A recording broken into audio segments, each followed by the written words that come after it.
vise la construction de 2 millions de nouveaux logements d'ici à 2030. Et pour y parvenir, il y a pas mal de mesures dans le budget pour venir relancer l'investissement locatif, Margot Faudéré. Effectivement, d'abord, pour le parc privé, c'est le dispositif Jean Brun qui a été intégré par amendement au budget 2026 et qui fixe un objectif, 50 000 nouveaux logements construits chaque année spécialement pour le parc locatif. Alors très concrètement, il prévoit un système d'amortissement avantageux avec seulement 2 conditions pour en bénéficier.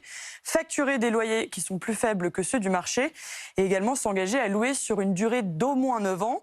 À noter que ce dispositif sera disponible sur l'ensemble du territoire, à la fois pour le neuf et pour l'ancien. Ça, c'est pour la partie privée. Ensuite, pour la partie parc social, là, le gouvernement a accepté de réduire la ponction qui touche les bailleurs sociaux depuis 2018.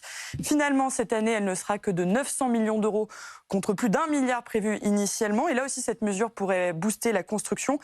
Rappelons que les HLM sont censés atteindre 125 000 nouveaux logements sociaux construits chaque année. Alors ça, c'est pour ce qui est dans le PLF et le PLFSS, mais il y a aussi un plan défendu par Vincent Jeanbrun. Absolument. Le ministre du Logement veut s'inspirer d'une proposition de loi qui a été débattue ces dernières semaines au Sénat, avec 3 grandes promesses à la clé. D'abord, un assouplissement réglementaire et normatif en prenant exemple sur la reconstruction de Notre-Dame et sur les Jeux Olympiques pour accélérer la construction.